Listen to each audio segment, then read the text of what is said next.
سورہ مبارکہ میں جو کہ قرآن مجید کی سورتوں کے تیسرے گروپ کی آخری مکی سورہ ہے، اس میں تمام دوسری اس گروپ کی سورتوں ہی کی طرح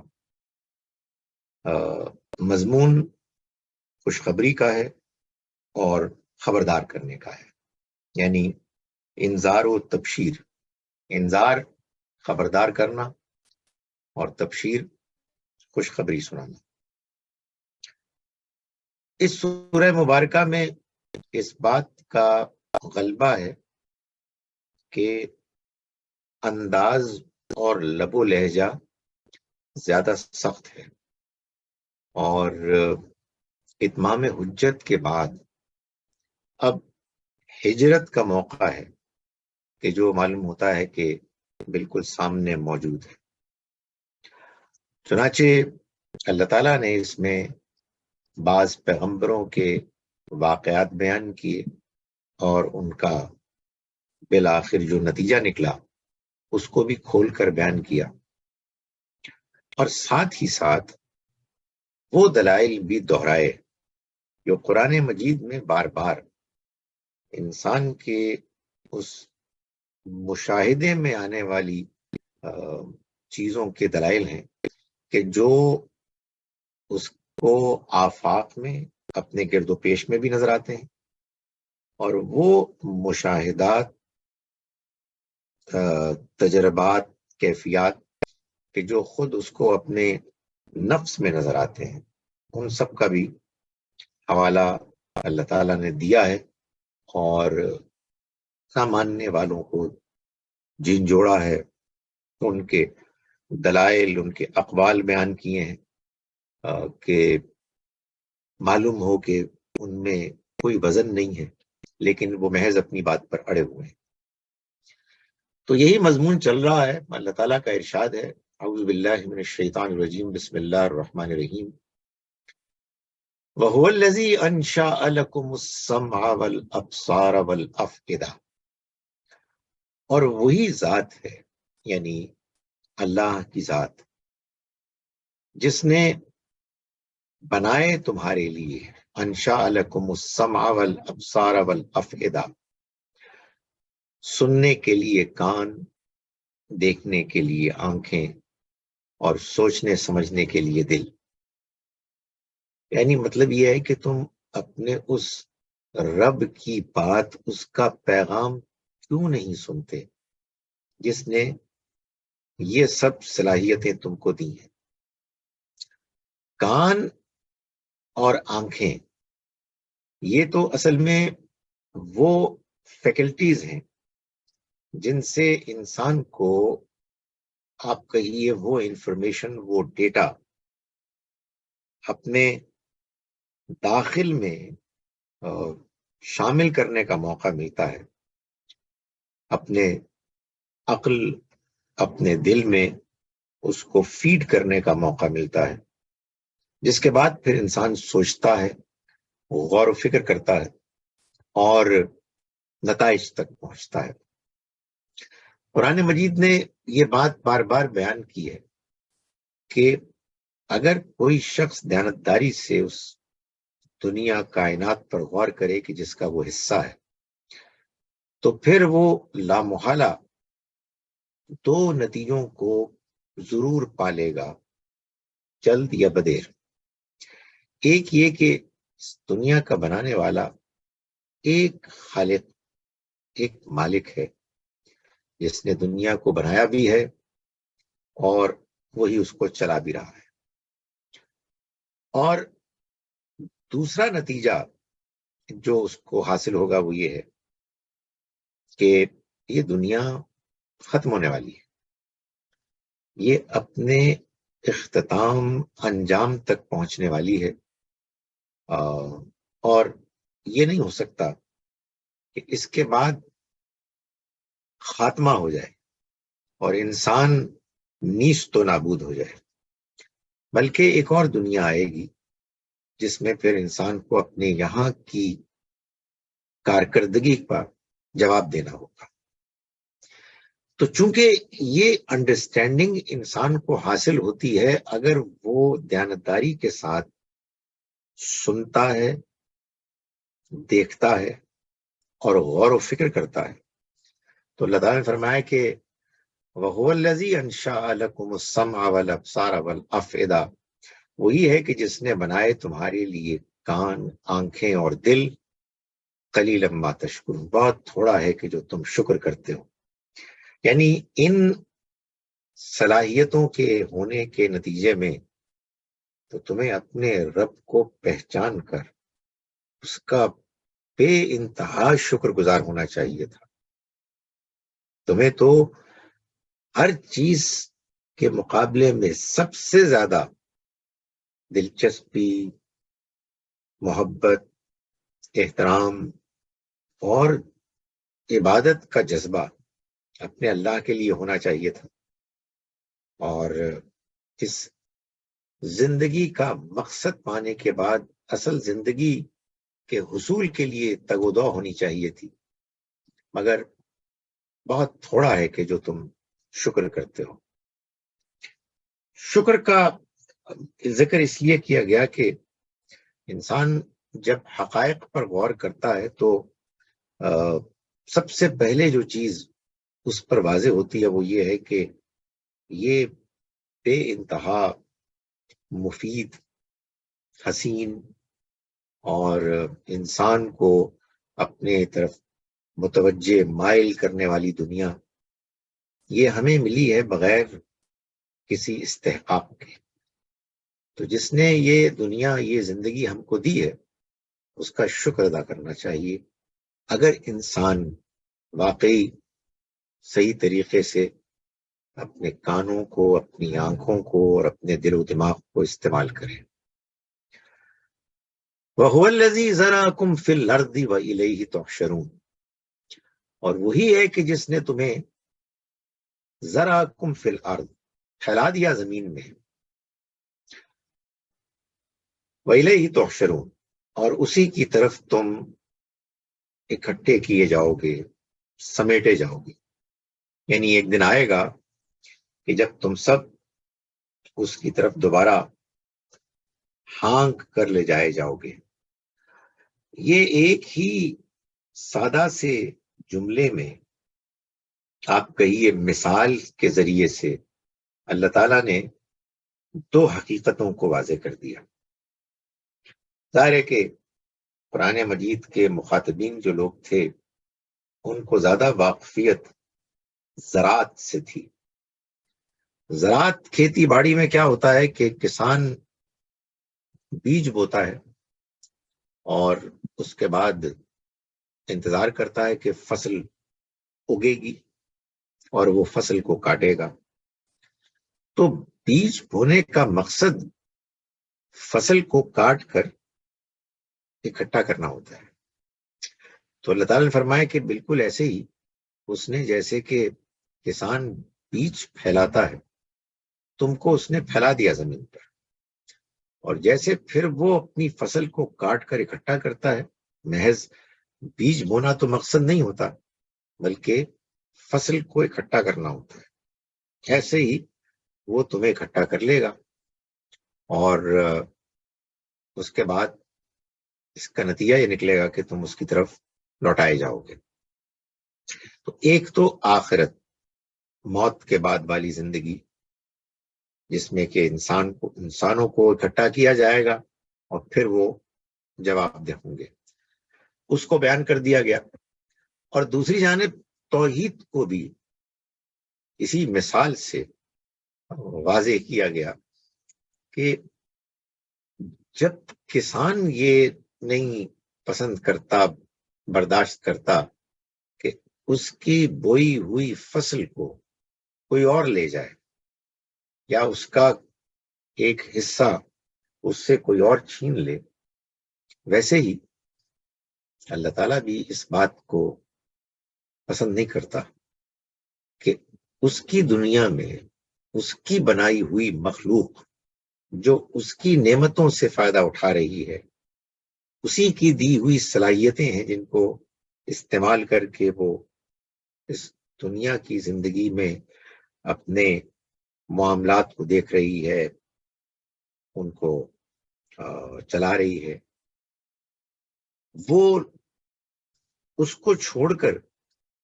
کسی اور کے بھی گن گائیں، اس کی بھی عبادت کریں، پوجا کریں، یہ اللہ تعالیٰ کسی صورت بھی پسند نہیں کرتا، اسے یہ چیز ناقابل قبول ہے۔ تو یہ ایک ہی مثال سے دونوں سب سے بڑی حقیقتیں جو دین پیش کرتا ہے واضح کر دیا گیا۔ فرمایا وَهُوَ الَّذِي يُحْيِي وَيُمِيتُ، اور وہی ہے کہ جو زندگی دیتا ہے اور وہی موت دیتا ہے۔ وَلَهُ اخْتِلَافُ اللَّيْلِ وَالنَّهَارِ، اور رات اور دن کا اختلاف یعنی ان کی گردش وہ بھی اسی کے اختیار میں ہے۔ افلا تعقلون، تو کیا تم سمجھتے نہیں ہو؟ یعنی کیا تم یہ بات سمجھ میں نہیں آتی کہ یہ جو سارا سسٹم ہے، یہ جو سارا نظام ہے، یہ اسی کے قبضہ قدرت میں ہے، وہی اس کو چلا رہا ہے، اور ہر قسم کی ظاہری اختلاف اور ناسازگاری کے باوجود وہ باہم دیگر ایک دوسرے سے معلوم ہوتا ہے کہ اتنے مل کر ٹیم ورک کے ساتھ کام کر رہے ہیں کہ اس کا کوئی امکان نہیں ہے کہ اس کائنات میں کوئی اور اتھارٹی بھی ہو، کوئی اور مائنڈ ہو، کوئی اور ڈیسیشن میکر ہو۔ سو یہ تم لوگ عقل سے کام نہیں لیتے، یعنی مطلب یہ ہے کہ اللہ نے سوچنے سمجھنے کی جو تم کو صلاحیت دی ہے، اگر تم اس کو صحیح طرح سے استعمال کرو تم کبھی وہ شرک نہ کرو کہ جس میں تم مبتلا ہو۔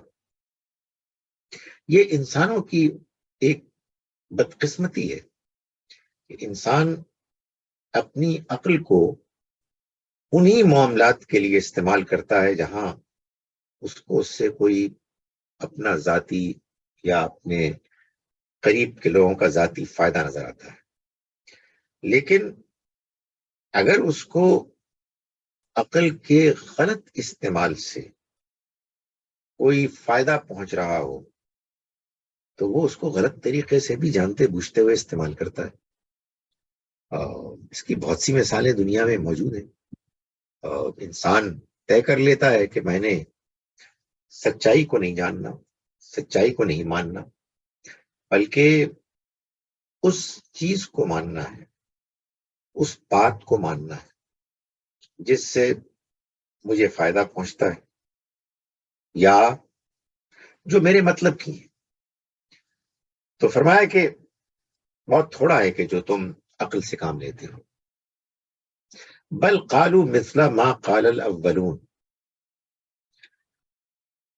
نہیں ایسا نہیں ہے کہ انہوں نے سوچ سمجھ کر یہ فیصلہ کیا ہے کہ وہ شرک کر رہے ہیں، کریں گے، نہیں، بل قالوا، بلکہ انہوں نے کہا مثل ما قال الاولون، جیسا کہ کہا ان لوگوں نے کہ جو ان سے پہلے آئے۔ یعنی مطلب یہ ہے کہ انہوں نے اس معاملے میں عقل کو استعمال نہ کرنے کا فیصلہ کیا ہوا ہے۔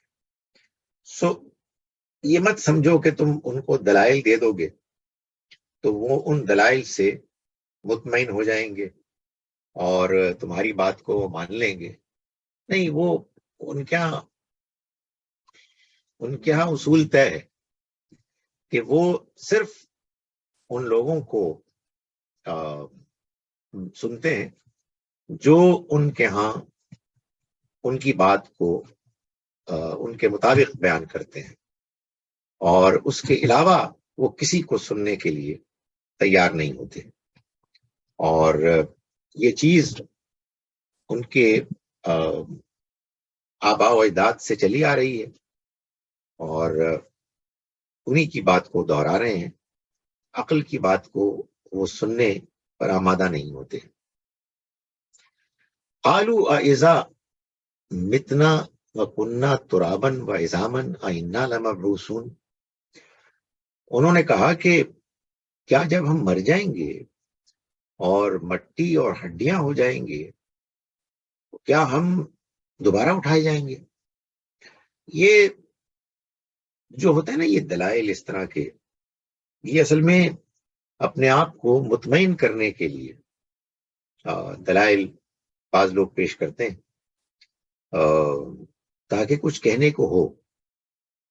اس کا بھی ہمیں دنیا میں بہت مشاہدہ ہوتا ہے کہ انسان کا سر چکرا جاتا ہے یہ دیکھ کر کہ لوگ جھوٹ بول رہے ہیں، غلط بیانی کر رہے ہیں، ایک بات واضح ہے، اس بات کو ماننے کے لیے تیار نہیں ہے، لیکن اس کے باوجود دلائل فراہم کیے جا رہے ہیں۔ سو یہ کوئی نئی بات نہیں ہے، یہ معلوم ہوتا ہے کہ پچھلے ادوار سے چلی آ رہی ہے کہ اپنی عقل کے استعمال میں بددیانتی کرنا، اور حقیقت یہ ہے کہ یہ وہ بددیانتی ہے کہ جو بہت بڑا جرم ہے، بہت بڑا جرم ہے۔ مال میں بددیانتی بھی بہت بڑا جرم ہے، لیکن یہ ممکن ہے کہ اس میں انسان کسی موقع پر اس کی اصلاح ہو جائے اگر اس کو احساس ہو جائے۔ عقل کا غلط استعمال اگر انسان کرنے کا عادی بن جائے تو اصلاح تو اس میں بھی ہو سکتی ہے، ناممکن تو کچھ بھی نہیں ہے، لیکن حقیقت یہ ہے کہ اگر انسان سچائی کو جھٹلاتا ہے تو پھر اس کا اثر اس کے دل پر، اس کے سوچنے سمجھنے کی صلاحیت پر پڑتا ہے۔ تو یہ لوگ اپنے آباء و اجداد کی بات ہی کو دہراتے کہ کیا جب مر جائیں گے اور مٹی بن جائیں گے، ہڈیاں ہو جائیں گے، کیا ہم دوبارہ اٹھائے جائیں گے؟ لقد وعدنا نحن وآباؤنا ھذا من قبل، ہم سے بھی وعدہ کیا گیا اور ہمارے آباء و اجداد سے بھی اس سے پہلے ایسا ہی وعدہ کیا گیا۔ ان ھذا الا اساطیر الاولین، یہ کچھ بھی نہیں ہے، محض اگلوں کے افسانے ہیں۔ یعنی ایسے ہی لوگ باتیں کرتے ہیں جس کا کوئی حقیقی دنیا سے تعلق نہیں ہوتا۔ بھلا مرنے کے بعد وہ واپس آیا ہے؟ ہم دیکھتے ہیں کہ یا تو لوگ مر کر ان کو جب دفن کر دیا جاتا ہے تو کچھ ہی دنوں کے بعد ان کا جسد خاکی بھی ختم ہو جاتا ہے، غائب ہو جاتا ہے، یا بعض لوگ اپنے میتوں کو جلا دیتے ہیں۔ تو یہ واپس کیسے آئیں گے؟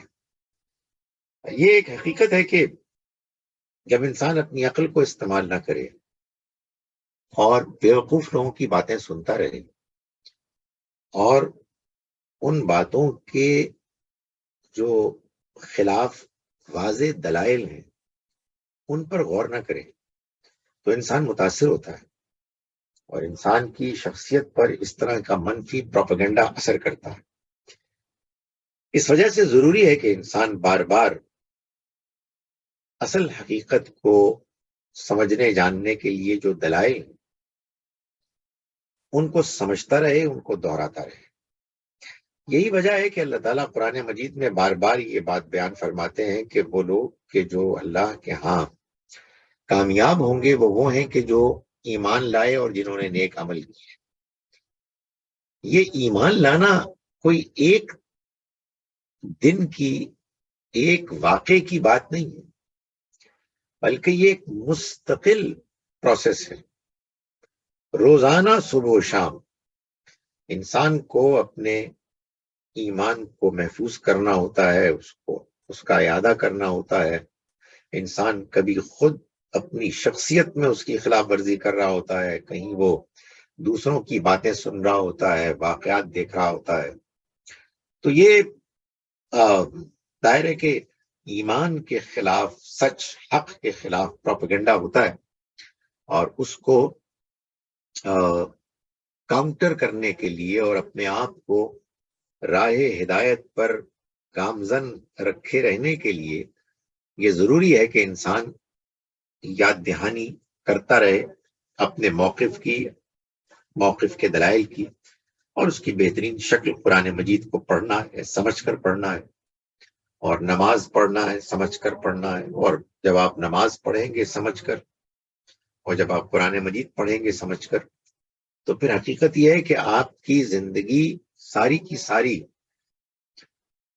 اللہ کے ذکر میں گزرے گی. یعنی آپ کو یہ محسوس ہوگا کہ سوالات پیدا ہو رہے ہیں، مجھے ایکسپلین کرنا ہے دنیا کو، یعنی دنیا کو ایکسپلین کرنا مطلب یہ کہ مجھے دنیا سمجھنی ہے کہ یہ میرے ایمان کی روشنی میں کیسے میں جواب دوں، کیسے میں وضاحت کروں کہ یہ کیا ہو رہا ہے. کہیں آپ کے ہاں آس پاس میں کوئی زلزلہ آئے گا، کئی ہزار لوگ اس میں ختم ہو جائیں گے، تو آپ سے پوچھا جائے گا کہ کہاں ہے آپ کا رب، کہاں ہے آپ کے یہ دعوے کہ وہ بڑا مہربان، بڑا رحم کرنے والا ہے، وغیرہ وغیرہ. سو یہ چیز جو پروپیگنڈا ہوتا ہے وہ اس کو کاؤنٹر کرنے کے لیے، اس کو چیلنج کرنے کے لیے ہر وقت انسان کے لیے ایک خطرہ بنا رہتا ہے. اس کے جواب میں اللہ تعالیٰ یہ پوچھتے ہیں، اور یہ کن سے پوچھ رہے ہیں؟ وہ جو عرب کے لوگ ہیں جن کا ظاہر ہے کہ اپنا ایک نظریہ تھا، ان کا اپنا ایک ایمان تھا. اللہ تعالیٰ نے پوچھا کہ قل لمن الارض ومن فیہا ان کنتم تعلمون، ان سے پوچھو کہ یہ زمین اور اس میں جو بھی لوگ بستے ہیں یا اور بھی جاندار بستے ہیں، یہ زمین کس کی ہے؟ سیقولون للہ، تو وہ لازماً کہیں گے کہ اللہ کی ہے، اس لیے کہ وہ اللہ کو مانتے تھے، خالق و مالک مانتے تھے. تو وہ اس کا جواب یہی دیں گے کہ اللہ کی ہے. قل افلا تذکرون، ان سے کہو کہ تو کیا تم یاد دہانی حاصل نہیں کرتے؟ یعنی جب تم یہ بات مان رہے ہو کہ وہی خالق ہے، وہی مالک ہے، تو پھر اس کے علاوہ کسی اور کی بندگی کا کیا مطلب، کسی اور کو پکارنے کا کیا مطلب؟ وہی ہے کہ جو اس دنیا کا چلانے والا ہے، وہی ہے کہ جو کارساز ہے، وہی ہے کہ جو سب چیزوں کو دیکھ بھی رہا ہے اور ان کو امپلیمنٹ بھی کر رہا ہے. تو پھر اس کے علاوہ کسی اور سے مانگنے کا کیا مطلب ہے؟ قرآن مجید سے معلوم ہوتا ہے کہ اللہ تعالیٰ یہ چاہتے ہیں کہ ہم انسان اپنی سوچ اور اپنے عمل میں کنسسٹنٹ ہو، اور ہماری سوچ ٹھیک ہو. ٹھیک سے مراد یہ ہے کہ وہ دلائل کے مطابق ایک اسٹریٹ لائن میں چلے، یعنی اس میں ہم ڈنڈی نہ ماریں مصلحت کی وجہ سے، خواہشات کی وجہ سے. جو ایک سوچ کا ایک ٹھیک سیدھا انداز ہے، صراط مستقیم ہے، اس سے ہم نہ ہٹیں. اور اگر کہیں ڈائگریشن ہو تو اللہ تعالیٰ فرماتے ہیں کہ فوراً واپس لوٹو اور اپنی اصلاح کرو، توبہ استغفار کرو. تو یہاں بھی فرما رہے ہیں کہ اگر یہ بات تم کہتے ہو کہ اللہ ہے کہ جو سب کا مالک ہے، تو پھر تم نصیحت کیوں نہیں حاصل کرتے؟ پھر یہ کیا ہے کہ تم اس کو چھوڑ کے اوروں کی پرستش کرتے ہو؟ قل من رب السماوات السبع ورب العرش العظیم، ان سے پوچھو کہ کون ہے کہ جو 7 آسمانوں کا رب ہے، مالک ہے، دیکھ بھال کرنے والا ہے، اور ورب العرش العظیم، عظیم عرش کا مالک ہے. عرش یعنی وہ جگہ جہاں سے کہ یہ کائنات چلائی جا رہی ہے. یہ قرآن مجید میں بہت سی باتیں ایسی ہیں جو اس دنیا سے متعلق ہیں جس کو ہم دیکھ نہیں سکتے، جن کو اللہ تعالیٰ نے خود واضح فرمایا ہے کہ ان کو متشابہات کے انداز میں بیان کیا ہے، یعنی میٹافوریکلی. تو عرش بھی انہی میں سے. پرانے زمانے میں بادشاہ ظاہر ہے کہ وہ اس طرح کا مینز آف کمیونیکیشن اور ٹرانسپورٹیشن تو نہیں ہوتا تھا. تو بادشاہ ان کا ایک تخت ہوتا تھا، عرش، اور اس میں وہ بیٹھتے تھے. دائیں بائیں ان کے ہوتے تھے منسٹرز، ان کے درباری سردار. معاملات آتے تھے، فیصلے صادر ہوتے تھے اور احکام جاری ہو جاتے تھے. تو اس سے یہ ایک بن گیا میٹافر، استعارہ، centre of authority, decision making and implementation, یعنی یہاں سے کہ آرڈرز جاتے ہیں فار امپلیمنٹیشن. تو فرمایا کہ ان سے پوچھو کہ کون ہے تو 7 آسمانوں کا رب ہے اور عظیم عرش کا رب ہے. سیقولون للہ، تو وہ لازماً کہیں گے کہ اللہ. قل افلا تتقون، ان سے پوچھو کہ کیا تم پھر اس سے ڈرتے نہیں ہو. یعنی جب یہ سب کچھ تم مانتے ہو تو اس کے ساتھ اوروں کو شریک ٹھہرا کر تم ڈرتے نہیں ہو.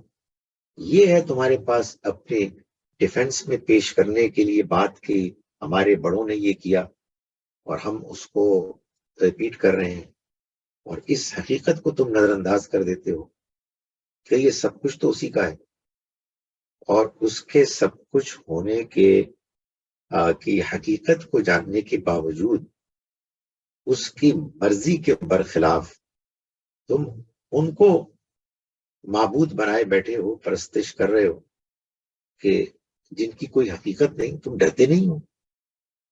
یہ ایک بڑی عجیب بات ہے کہ انسان جب کسی اس طرح کے تعصب میں مبتلا ہو جائے کہ جس میں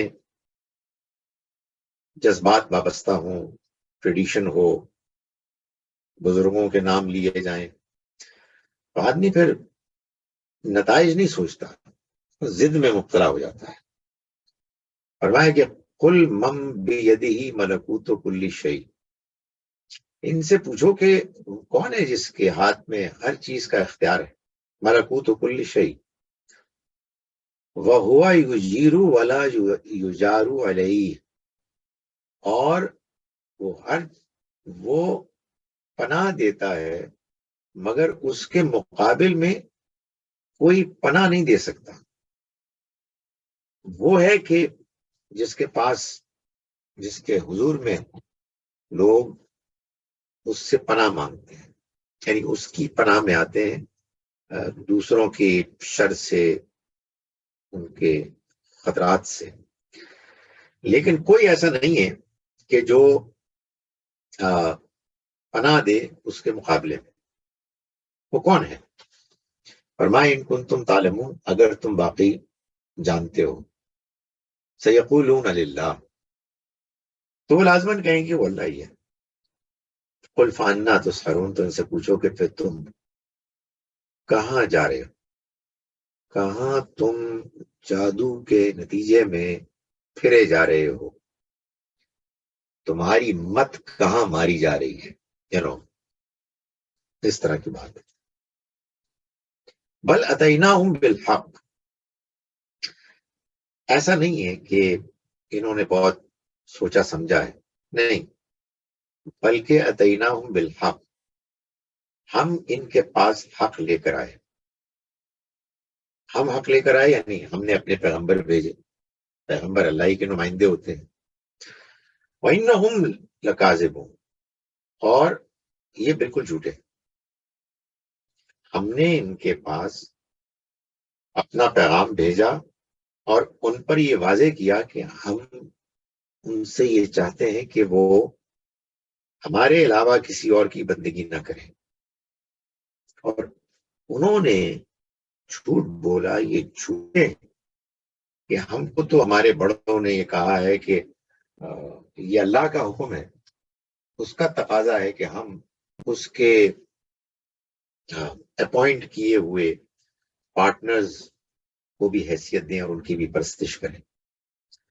مَتَّخَذَ اللَّهُ مِن وَلَدٍ، فرمایا کہ اللہ نے کسی کو اپنی اولاد نہیں بنایا. یہ جھوٹ ہے، یہ اپنی طرف سے گڑ رہے ہیں. وَمَا كَانَ مَعَهُ مِنْ إِلَٰهٍ، اور اس کے ساتھ کوئی دوسرا معبود نہیں، کوئی اور ہے ہی نہیں. اِذًا لَذَهَبَ كُلُّ إِلَٰهٍ بِمَا خَلَقَ، اگر ایسا ہوتا، اگر اس کے علاوہ کوئی اور معبود ہوتا تو یہ ہر معبود اپنی تخلیق کو لے کر الگ ہو جاتا. ہر ایک کی اپنی ایک کنگڈم ہے، بادشاہت ہے، الگ الگ ہیں جو مالک ہیں، تو وہ سب اپنی اپنی خلق کو، تخلیق کو لے کر الگ ہو جاتے. بَلْ عَلَىٰ بَعْضُهُمْ عَلَىٰ بَعْضٍ، اور ایک دوسرے پر پھر چڑھ دوڑتے. یعنی بجائے اس کنسسٹنسی کے، بجائے اس کے کہ یہ جو اس کائنات میں ہارمنی ہے، یہ کیوس ہوتا، یہاں تو لڑائی مار کٹائی ہوتی. ایک ملک میں کئی جب دعوے دار ہوتے ہیں اس کے کہ انہیں حکمران بننا چاہیے، انہیں بننا چاہیے، تو آپ دیکھ لیں کہ کیا طوفان بدتمیزی ہوتی ہے. تو یہ تو ایک چھوٹا سا ملک ہے آپ کا، پوری کائنات میں صرف اللہ نہیں ہے، یعنی ان کے نظریے کے مطابق، بلکہ اور بھی ہیں. تو پھر یہ کیسے ہے کہ رات اور دن اپنے مزاج میں بہت مختلف ہونے کے باوجود ایک ساتھ مل کر کوآرڈینیٹ کر کے بہت سی ضرورتوں کو پورا کر رہے ہیں. آسمان اور زمین کس طرح باہم دیگر ایک ٹیم بن کر کچھ مقاصد کو حاصل کر رہے ہیں. اس کی تو ایک ہی وجہ ہو سکتی ہے کہ ان سب کا مالک، کنٹرولر، ان کو حکم دینے والا، ان کے حکم پر عمل کرنے کا جو ایک ماحول ہے، وہ صرف اسی کے ہاتھ میں ہے، اسی کا روب ہے، اسی کا ڈسپلن ہے. اس کے علاوہ تو کوئی اور طریقہ نہیں ہے کہ آپ ایکسپلین کر سکیں کہ یہ کائنات کیسے چل رہی ہے. بہت سے معبودوں کی کائنات یہ نہیں چل سکتی. سبحان اللہ عما یصفون، پاک ہے ہر عیب سے کہ جو یہ بیان کرتے ہیں، جو اس کے بارے میں یہ جھوٹ موٹ میں اڑاتے ہیں، بیان کرتے ہیں. عالم الغیب والشہادہ، وہ غیب اور ظاہر سب کا جاننے والا ہے. فتعالی عما یشرکون، تو وہ بلند ہے اس سے کہ جو وہ اس کے شریک ٹھہراتے ہیں.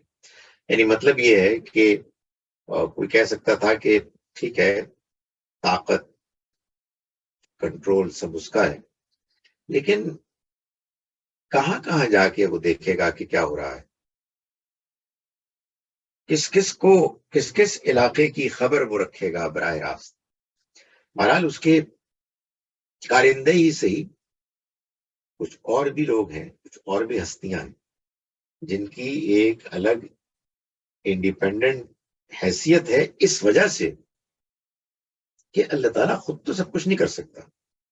تو فرمایا کہ وہ جانتا ہے سب چیزیں، غیب کی بھی اور ظاہر کی بھی، اور وہ بلند ہے اس سے، یعنی ان تمام الزامات، ان تمام بےہودہ باتوں سے کہ جو یہ بیان کرتے ہیں.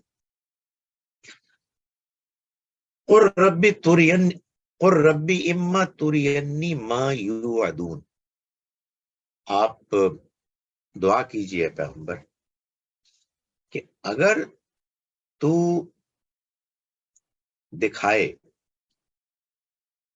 دکھائے مجھ کو ما یوعدون، جس کا ان سے وعدہ کیا جا رہا ہے، جس پر انہیں خبردار کیا جا رہا ہے، انہیں ڈرایا جا رہا ہے، اگر تو اس کو دکھائے مجھ کو، ربی فلا تجعلنی فی القوم الظالمین، تو مجھے ظالم لوگوں میں شامل نہ فرمائی۔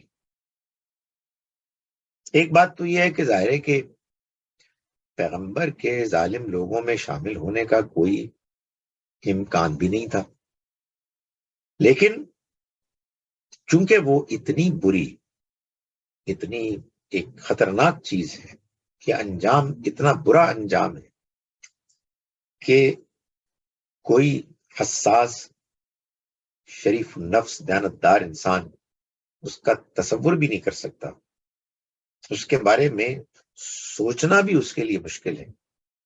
اس لیے یہ دعا ہونی چاہیے کہ ہم اس انجام سے بچیں۔ پیغمبر وہ دعا کرتے۔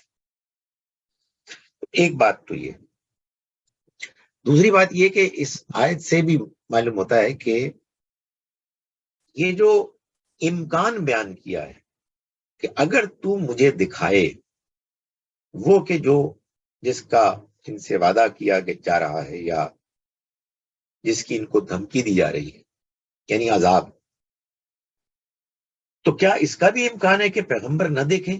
تو معلوم ہوتا ہے کہ اس کا بھی امکان تھا اور ہمیشہ رہا کہ پیغمبر کا انتقال ہو جائے اور قوم کے اوپر عذاب بعد میں آئے، جیسے کہ مسیح علیہ السلام کے زمانے میں کہ یہ قوم کے ساتھ ہوا۔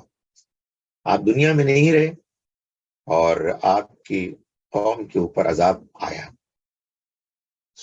اس امکان کو سامنے رکھتے ہوئے یہ دعا بیان کی گئی ہے کہ اگر تو دکھائے مجھ کو جس کا وعدہ کیا جا رہا ہے ان سے، ربی فلا تجعلنی، تو اے میرے رب تو نہ بنائیو مجھ کو فی القوم الظالمین، ظالم لوگوں میں سے، ظالم لوگوں کے ساتھ، وَإِنَّا عَلَىٰ أَن نُرِيَكَ مَا نَعِدُهُمْ لَقَادِرُونَ، اور بے شک جو ہم نے تم کو دکھایا اس بات پر، ما نعدہم، کہ جو ہم ان سے وعدہ کر رہے ہیں، لقادرون، قدرت رکھتے ہیں۔ یعنی مطلب یہ ہے کہ ہم اس بات پر پوری قدرت رکھتے ہیں کہ جس عذاب سے ہم ان کو ڈرا رہے ہیں وہ آپ کی آنکھوں کے سامنے آئے، وہ عذاب، اور آپ اس کو دیکھیں۔ یہ بالکل ممکن ہے، اور حقیقت واقعہ یہ ہے کہ بہت سے پچھلے رسولوں کی طرح نبی صلی اللہ علیہ وسلم کے معاملے میں بھی حقیقت میں ایسا ہی ہوا کہ آپ کے سامنے وہ عذاب آیا، اور لوگ جو اس عذاب سے دوچار ہوئے وہ آپ کی زندگی میں ہوئے۔ تو اس کا امکان تھا کہ آپ کی زندگی کے بعد یہ فیصلہ ہوتا ہے، اس لیے کہ ظاہر ہے کہ قوم کی جانب سے جو رسپانسز ہوتے ہیں اس کے کئی امکانات ہوتے ہیں، اور جو بھی امکان حقیقت میں عملی زندگی میں سامنے آتا ہے اسی کے مطابق پھر اللہ تعالیٰ کا فیصلہ بھی صادر ہوتا ہے۔ تو اللہ تعالیٰ نے فرمایا کہ یہ کوئی مسئلہ نہیں ہے، ہم اس کو بالکل ممکن بنا سکتے ہیں۔ قُل رَبِّ إِمَّا تُرِيَنِّي مَا يُوعَدُونَ، آپ دعا کیجئے کہ معاف کیجئے گا، یہ تو ہم نے پڑھ لیا، ادفع باللتی ہی احسن، اے پیغمبر آپ جواب دیجئے اس سے کہ جو بہتر ہے، السیئہ، برائی کا، یعنی وہ برائی کریں، وہ بدتمیزی کریں، وہ زیادتی کریں، آپ ان کا جواب دیجئے ہیا احسن، اس طریقے سے کہ جو اچھا ہے. آپ تمیز تہذیب کے دائرے کے اندر رہیں. آپ کبھی ایسا نہ ہو کہ جو اعلی اخلاق کا معیار آپ نے قائم کیا ہوا ہے اس سے کم پر کبھی آپ کوئی رویہ اختیار کریں. نبی صلی اللہ علیہ وسلم سے تو اس کی توقع بھی نہیں تھی، بلکہ آخری دور میں نبوت کے جبکہ اللہ تعالیٰ کی طرف سے یہ فیصلہ آ گیا کہ اب کفار کو سزا ہونی ہے، تو اللہ تعالیٰ نے حضور سے سختی اختیار کرنے کو کہا. یا ایھا النبی، اے نبی، جاہد الکفار والمنافقین، آپ جہاد کیجئے کافروں اور منافقوں سے، وغلظ علیہم، اور ان کے ساتھ سختی کیجئے. سو آپ کی نرمی تو مشہور تھی، اس کا ذکر اللہ نے بھی کیا، لیکن آپ کے ذریعے سے یہ آپ کے ساتھیوں کو بتایا جا رہا ہے کہ ان کی جانب سے بدتمیزی ہوگی اور ایسی ہوگی کہ جس پر طبیعت بے چین ہوگی، بہت کچھ کہنے کو، بہت کچھ کرنے کو جی چاہے گا، لیکن آپ برائی کا جواب اچھائی سے دیں. یہی ہم کو سکھایا گیا ہے، یہی پیغمبر صلی اللہ علیہ وسلم کا دعوت میں اسوہ حسنہ رہا. پولائٹنس، نرمی، وزڈم، دلائل. بس ہم نے نہ کوئی بحث جیتنی ہے، ہم نے نہ کسی کی بے عزتی کرنی ہے، نہ ہم نے کسی کو کمتر قرار دینا ہے.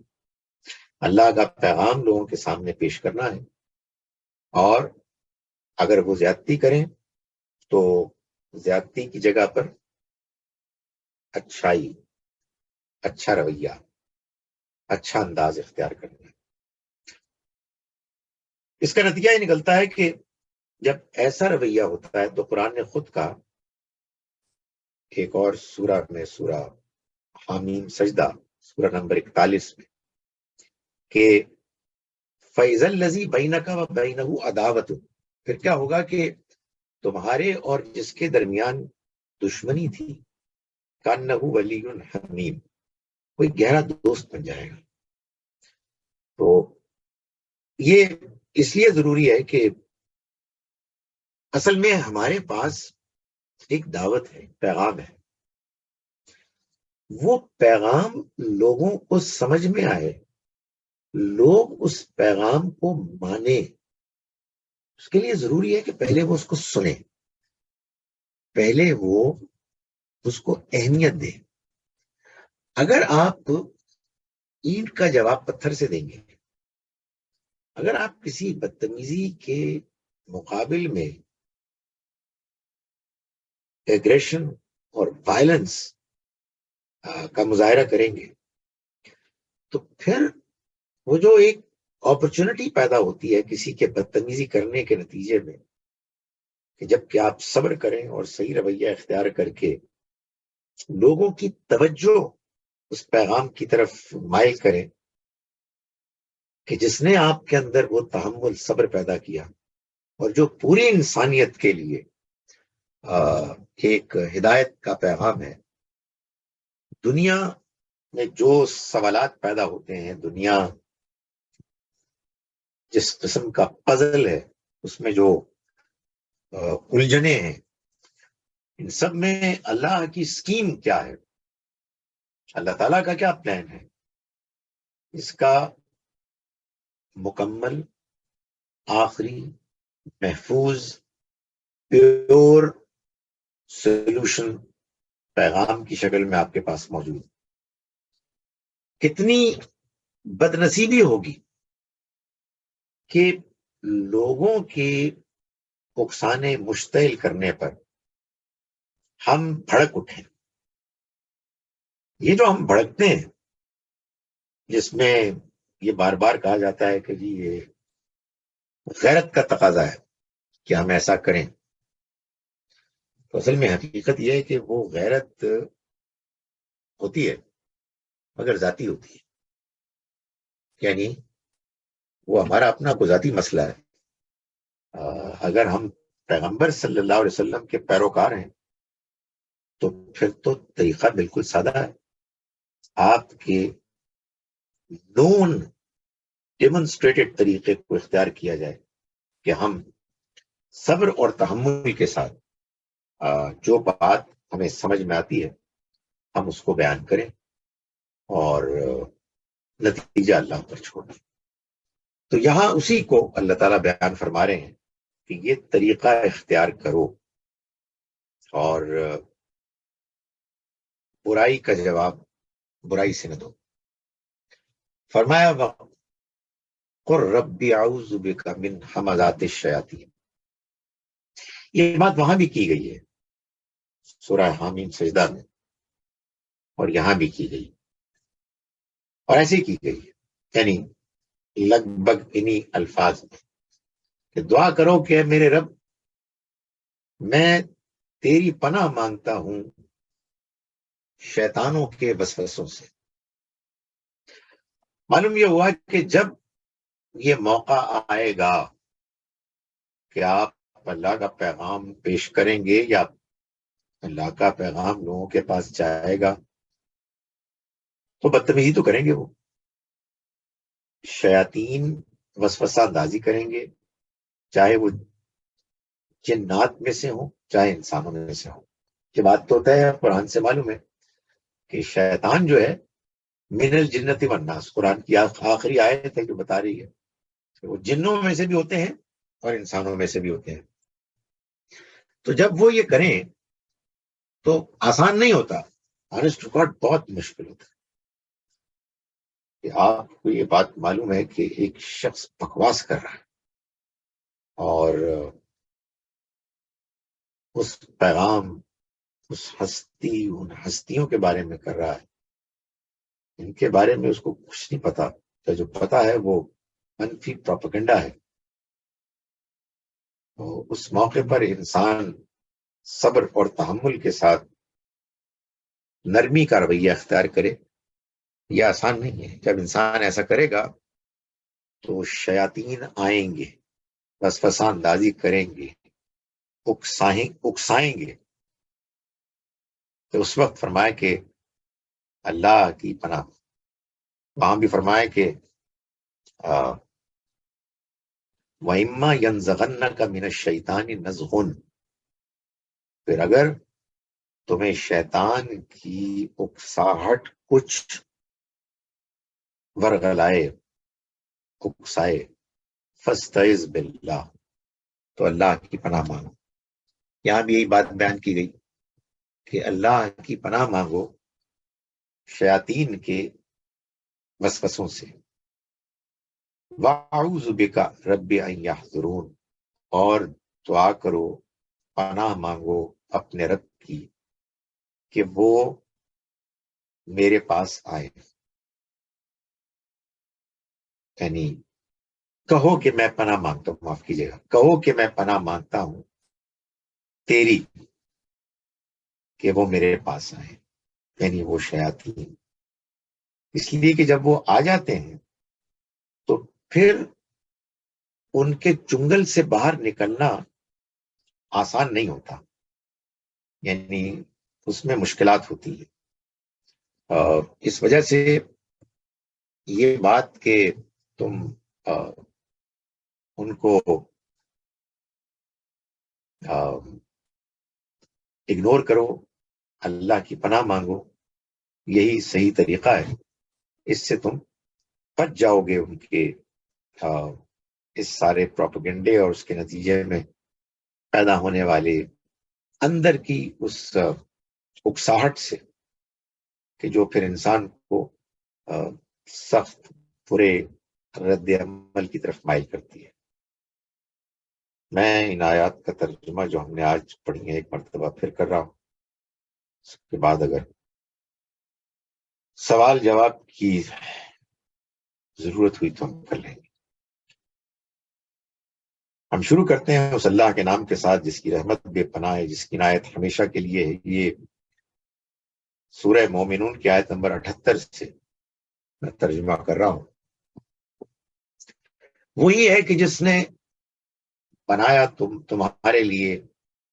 تمہارے لیے کان، آنکھیں اور دل۔ بہت تھوڑا ہے کہ جو تم شکر کرتے ہو۔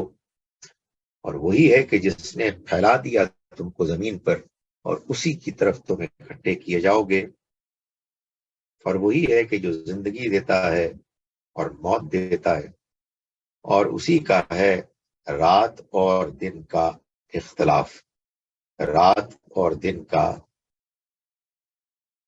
ایک دوسرے سے بدل کر آنا۔ افلا تعقلون، تو کیا تم عقل سے کام نہیں لیتے؟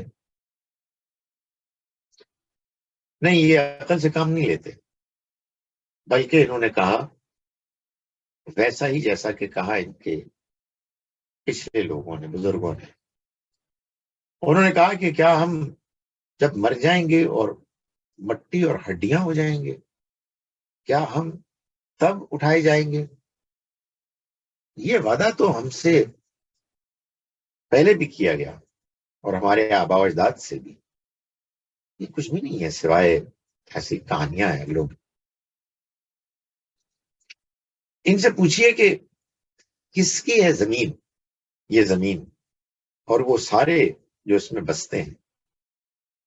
اگر تم جانتے ہو تو وہ کہیں گے کہ یقیناً اللہ ہی کی ہے، سب اللہ ہی کے ہیں۔ ان سے کہو تو پھر کیا تم سمجھتے نہیں، نصیحت حاصل نہیں کرتے؟ پوچھئے آپ کہ وہ کون ہے کہ جو آسمانوں اور زمین کا، 7 آسمانوں اور زمین کا رب ہے اور عظیم عرش کا مالک ہے؟ تو وہ لازماً کہیں گے کہ وہ اللہ۔ حق کہیے تو پھر کیا تم ڈرتے نہیں اس بات سے کہ تم اس کے شریک ٹھہراتے ہو اوروں کو؟ ان سے پوچھئے کہ کون ہے کہ جس کے ہاتھ میں ہر چیز کا اختیار ہے اور وہ پناہ دیتا ہے اور اس کے خلاف، اس کے مقابل میں کوئی پناہ نہیں دے سکتا؟ اگر تم جانتے ہو تو وہ کہیں گے کہ یقیناً اللہ ہے۔ تو پھر تم کہاں جادو کے نتیجے میں الٹے پھرے جا رہے ہو؟ نہیں، یہ نہیں سوچتے، بلکہ ہوا یہ ہے کہ ہم لائے ان کے پاس حق اور یہ جھوٹ بولتے ہیں۔ یعنی حق کے مقابلے میں بجائے اس کے کہ سرنڈر کریں، وہ کوئی جھوٹ بات لے آتے ہیں۔ اللہ نے کوئی اولاد نہیں رکھی اور نہ ہی اس کے ساتھ کوئی معبود ہے۔ اگر ایسا ہوتا تو تب ہر معبود لے اڑا ہوتا جو کچھ اس نے بنایا، اور وہ ایک دوسرے کے اوپر چڑھ دوڑتے۔ پاک ہے اللہ ہر عیب سے اور اس سے کہ جو یہ اس کے بارے میں پیپر کی اڑاتے ہیں، دعوے کرتے ہیں۔ وہ غیب اور حاضر کا جاننے والا ہے، تو بہت بلند ہوا وہ اس سے کہ جو یہ اس کے ساتھ شریک ٹھہراتے ہیں۔ آپ دعا کیجئے پیغمبر کے، اے میرے رب، اگر تو دکھا مجھ کو وہ کہ جس کا ان سے وعدہ کیا جا رہا ہے، یعنی ان کو وارن کیا جا رہا ہے، دھمکی دی جا رہی ہے، اے میرے رب تو نہ مجھ کو بنائی ہو ظالم لوگوں میں سے، اور بے شک ہم اس بات پر کہ ہم دکھائیں آپ کو اے پیغمبر جس کا ہم نے ان سے وعدہ کیا ہے، ہم اس پر پوری قدرت رکھتے ہیں۔ اور آپ رد کیجئے، پلٹائیے برائی کو اس طریقے سے کہ جو اچھا ہے۔ ہم خوب جانتے ہیں اس کو کہ جو یہ باتیں بنا رہے ہیں۔ اور آپ دعا کیجئے کہ اے میرے رب، میں تیری پناہ مانگتا ہوں شیطانوں کے وسوسوں سے اور میں تیری پناہ مانگتا ہوں اس بات سے کہ وہ حاضر ہوں میرے پاس موجود. اقول قولی ھذا واستغفر اللہ لی ولکم سائر المسلمین والمسلمات. اب آپ ہینڈ ریز کر کے تو سوال کر سکتے ہیں. نم صاحبہ. جی السلام علیکم سر. سر یہ سوال کوشچن آنسر. جی سر کیجیے. آواز آ رہی سر؟ سر یہ کوشچن آنسر گروپ میں آپ نے ایک کوشچن کے رپلائی میں کہا کہ جی آپ کو آواز آ رہی سر؟ آپ کی آواز کیوں نہیں آ رہی مجھے؟ جی جی سر اب آ رہی ہے؟ آ رہی. ہیلو. جی جی جی. سر یہ کوشچن آنسر گروپ میں ایک آپ نے کوشچن کے آنسر میں کہا کہ قرآن پاک الف لام میم سے شروع ہوتا ہے. سر سورہ فاتحہ کیا قرآن پاک کا حصہ نہیں ہے؟ اگر میں نے کہا ہے تو آپ اصلاح کر لیں، آپ کی بات ٹھیک ہے. مجھے یہ نہیں کہنا چاہیے. مجھے یاد یہ پڑتا ہے کہ میں نے کسی کی بات کی اصلاح کی تھی، لیکن آپ مجھے پوائنٹ آؤٹ کیجیے گا، میں اس کی کریکشن کر دوں گا. جو بات مجھے کہنے کا حق نہیں ہے میں کیسے کہہ سکتا ہوں. مجھے یاد جی سر پڑتا ہے کہ کسی نے وہ سپاروں کی ڈویژن پہ آپ نے ان کی اصلاح کی تھی کہ سپارے جی کچھ نہیں ہوتے. تو رائٹ سر. جی تھینک یو. جی ویلکم. جی زورا صاحبہ سوال کیجیے ان میوٹ کر کے. السلام علیکم سر. وعلیکم السلام. سر وہ ایک تو میری میموری اتنی خراب ہے کہ سوال ذہن میں فوراً آیا تھا، فوراً نکل گیا، اللہ معاف کرے.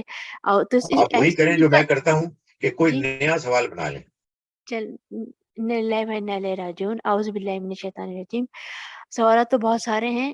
ایک ڈاکٹر ملک غلام مرتضیٰ صاحب کو میں نے بہت زیادہ سنا ہے نا، اور تو ان کی شہادت بھی آپ کو پتہ ہوگی. پتہ ہے، آپ جانتے ہیں نا ان کو، ڈاکٹر ملک جی غلام جی میں مرتضیٰ. جانتا ہوں. تو وہ ان کا پیغام یہ ہوتا تھا کہ ہم قرآن کو آنکھیں کھول کے سمجھ کے پڑھیں، جس طرح کہ آپ ہم کو پڑھا رہے ہیں آج کل. تو آج کل میں دیکھ رہی ہوں کہ لوگ بہت زیادہ قرآن ماشاء اللہ الحمدللہ پڑھ رہے ہیں. تو اس کی کیا علامت ہے کہ ہم ہدایت پر ہیں؟ مطلب جیسے ہم تو ظاہر ہے اللہ تعالیٰ سے ہدایت کے لیے کوشاں ہے نا، تو ہمیں کیسے اندازہ ہوگا کہ ہم ہدایت پر ہیں؟ مطلب اس کی علامات بتا دیں آپ اس کی نا. دیکھیں اس کی سب سے بڑی علامت یہ ہوگی کہ آپ کو یہ کبھی غلط فہمی نہیں ہوگی کہ آپ واقعی حتمی طور پر ہدایت پر ہیں. آپ اپنے ہدایت پر ہونے کو کوشچن کرتے رہیں گے. آپ اپنی بات کو ریویو کرتے رہیں گے. آپ دوسرے کی بات کو دھیان سے سنتے رہیں گے. لیکن سب سے امپورٹنٹ بات یہ ہے کہ آپ جیسا کہ آپ نے فرمایا ابھی، قرآن مجید کو محور و مرکز بنا کر، قرآن کو کسوٹی مان کر جو بات بھی اختلافی ہے اس میں وہاں سے فیصلہ لیں گے.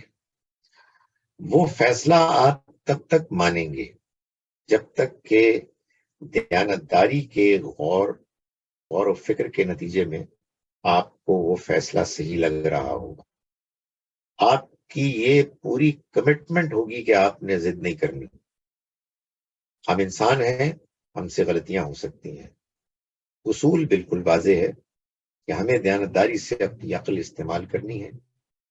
عقل اللہ کی بڑی نعمت ہے. عقل کے اوپر اگر کوئی اور سورس ہے کہ جو اس سے بھی برتر ہے تو اللہ کی کتاب ہے. اس کتاب کو بھی ہم عقل سے دیانتداری سے سمجھیں گے، اور جیسا کہ میں نے گزارش کی، بات چیت کرتے رہیں گے، غور و فکر کرتے رہیں گے، تو امید ہے کہ اللہ تعالیٰ ہماری اس کاوش کو قبول فرمائیں گے. اس غلط فہمی میں ہم کبھی نہ رہیں کہ صرف ہم ہی حق پر ہیں اور باقی سب باطل پر ہیں. یہ سوچ اصل میں انسان کو راہ ہدایت سے ہٹا دیتی ہے. ایک لیول کی ہمبلنس اور اس کے نتیجے میں پیدا ہونے والا ایک خاموش سا اعتماد، اطمینان، بس یہ بہت کافی ہوتا ہے. اور اس میں آپ کا یہ فیصلہ کہ مجھے بار بار اپنی بات کو ریویو کرنا ہے، خاص طور پر اگر وہ بات چیلنج ہو گئی ہے، یعنی کسی نے کوئی ایسا سوال اٹھا دیا ہے کہ جو سوال اب آپ کو مجبور کر رہا ہے کہ آپ دوبارہ غور کریں، بس یہ بہت کافی ہے. جی کوئی اور؟ جی شبنم صاحبہ.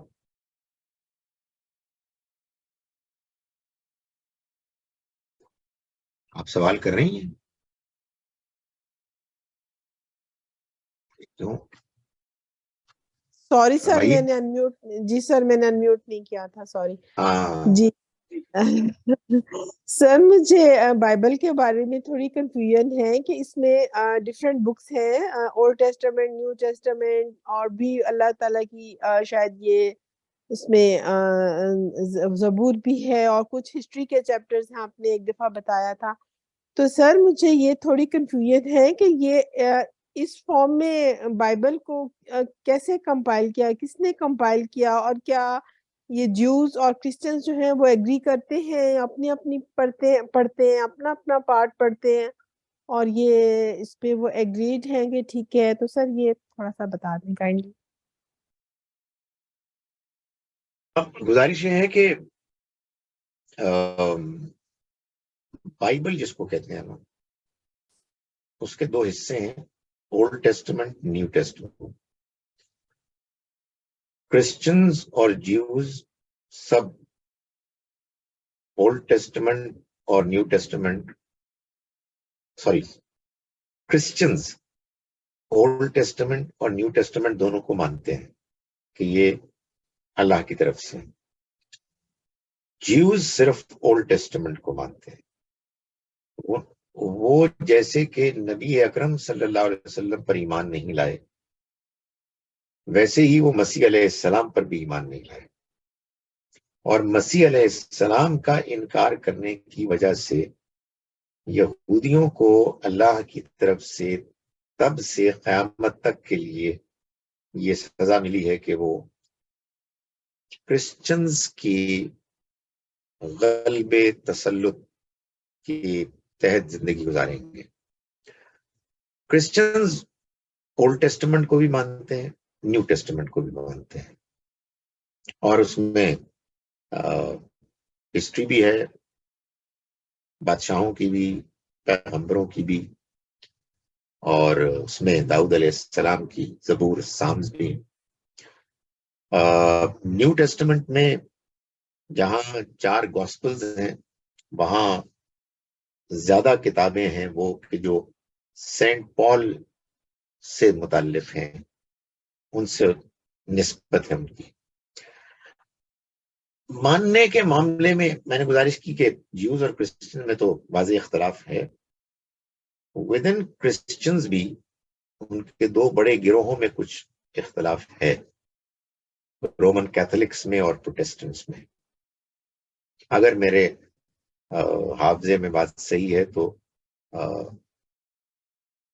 رومن کیتھولکس کوئی 4-5 کتابیں زیادہ مانتے ہیں، 71 یا 72، اور پروٹیسٹنٹس 67 کتابیں مانتے ہیں.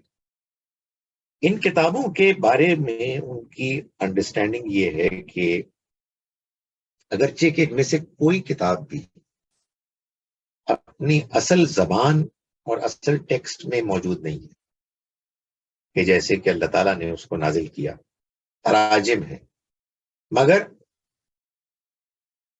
ڈپینڈنگ اپون کہ آپ کس سے بات کر رہے ہیں، مختلف لوگوں کے مختلف ورژنز ہیں، جس کے مطابق لوگ سمجھتے ہیں کہ fairly accurate account of the original, یہ انڈرسٹینڈنگ ہے. اگرچہ کہ ان کے جو اسکالرز ہیں وہ اس کو بیان کرتے ہیں، جو ظاہر عام لوگوں کو اس میں دلچسپی نہیں ہوتی، کہ یہ سب یا تو لوگوں کی میموری سے کمپائل ہوئے ہیں یا ٹرانسلیشنز ہیں، اور ٹرانسلیشنز میں بھی اختلاف ہے۔ نیو ٹیسٹمنٹ میں جو کتابیں ہیں مسیح علیہ السلام کی نسبت سے، ان میں بھی یہ اختلاف ہے کہ بعض جگہوں پہ کہ اصل الفاظ کیا تھے، اور یہ بھی انڈرسٹینڈنگ ہے کہ یہ مسیح علیہ السلام کے زمانے میں نہیں لکھی گئیں، آپ کے بعد کی جنریشن میں نہیں لکھی گئیں، آپ کے بعد سے بعد والی جنریشن، یعنی اگر ہم اپنی اصطلاح میں بولیں تو نہ مسیح علیہ السلام کے صحابہ نے لکھی، نہ ان کے تابعین نے لکھی، بلکہ تبع تابعین نے لکھی، اور تبع تابعین نے ایک یا غالباً 2 کتابیں تھیں جو تابعین کے زمانے کی تھیں، جو مفقود ہو گئیں، ان کا کوئی زیادہ کوئی سراغ نہیں ہے۔ وہاں سے پھر ان 4 رائٹرز نے مارک، میتھیو، لیوک اور جان، انہوں نے کو لکھا ہے۔ سو وہ مختلف پھر لوگوں کے اس بارے میں اوپینینز ہیں، لیکن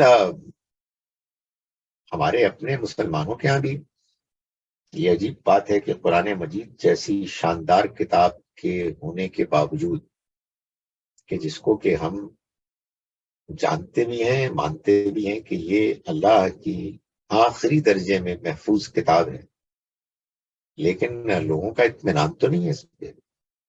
لوگ تو احادیث کی کتابوں کو بھی اسی کے ہم پلہ قرار دے کے عملاً دین کو سمجھنے میں احادیث کو زیادہ اہمیت دیتے ہیں۔ یہ ہے مذہبی لوگوں میں مسائل تو ہوتے ہیں، ایسا ہی ہے۔ جی سر یہ جو آیت نمبر 97 ہے اور 98 چلیے ہے جی، زہرا آج بارے میں۔ پھر اتنا ہی، انشاءاللہ اگلے جمعے سر آپ کو آواز باقی آ رہی؟ سورہ کا ایک حصہ رہ گیا، اس کو مکمل کر لیں گے۔ السلام علیکم ورحمۃ اللہ وبرکاتہ۔